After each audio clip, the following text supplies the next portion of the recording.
Hi, my name's Phil. I'd like to talk about politics, and Brexit was sold from an economic point of view as uncoupling from EU regulations in order to be more competitive around the world. But there were two competing ideas here. The first was the Brexit idea that if you decide your own regulations unilaterally, you can chop and change them according to your own national trading priorities. This was the trade agility that Brexiteers talked about.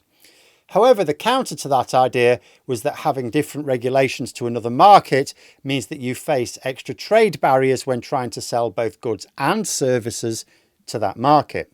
So which of these competing ideas turned out to be the bigger factor? Well, you can probably guess from the title of the video. The Brexit thinking failed again. But first, for daily news and politics, please click the subscribe button to stay notified. So, although Brexit is largely associated with lies about immigration, borne out by the explosion in net migration since Brexit, as confusing as that is for the Brexit supporters, there were economic arguments as well. And it's not that the economic arguments were all just stupid. The problem with them was that the people making these arguments never talked about the trade-offs. It's a bit like looking at all the advantages of owning a Ferrari, but never taking into consideration the cost of purchasing and insuring the car. In fact, it's a pretty good rule for politics. Never believe anyone who claims to have a simple solution to a major problem and says there are no costs to you. Literally, no matter how appealing such a claim is, it's always a con. It doesn't matter whether this idea comes from the populist left, the populist right. Every major political decision comes at a cost. Now, the cost might be worth it, but you need to take that cost into account if you're going to make a sound decision. Otherwise, you're just falling for a con and you'll likely end up with buyer's remorse if you ever get what you want. As we have with Brexit, and as we always will with supporting any easy answers to complex problems. So there's been a major study into the impact of deregulation on our trade in services, because it's obvious that our trade in goods was knackered by Brexit. Huge trade barriers with the EU, which even most Brexiteers accept has clearly hampered our trade in goods. But they will, and also they knew that we could never compensate with more trade in goods around the world because the transport costs make it much less competitive.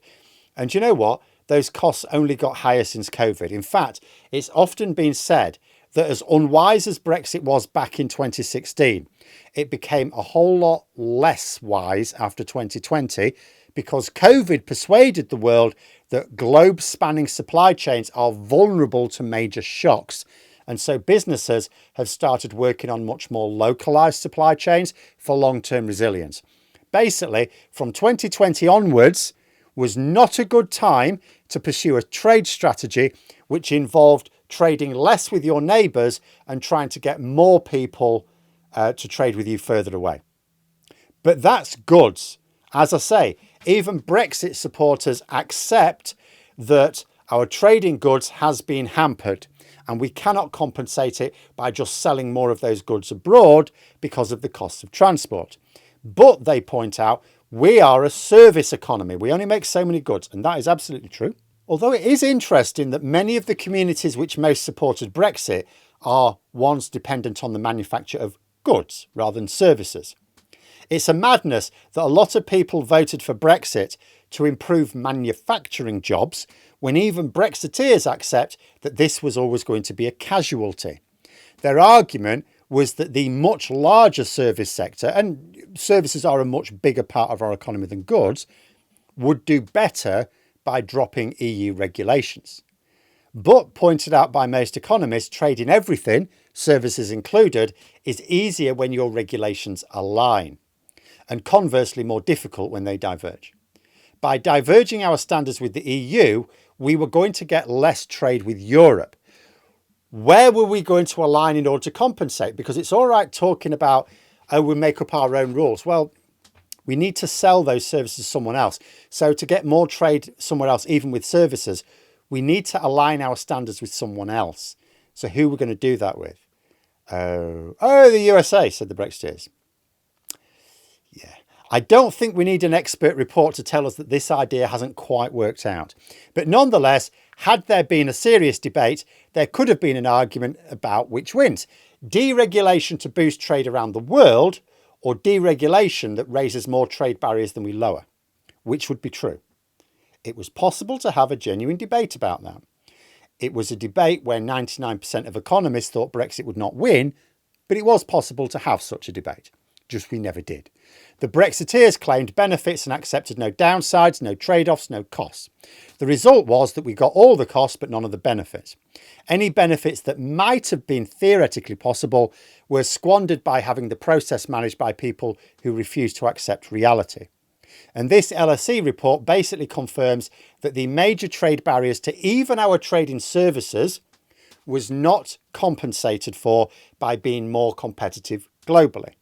And a major part of the reason for this was, as I said, that deglobalization trend which followed COVID.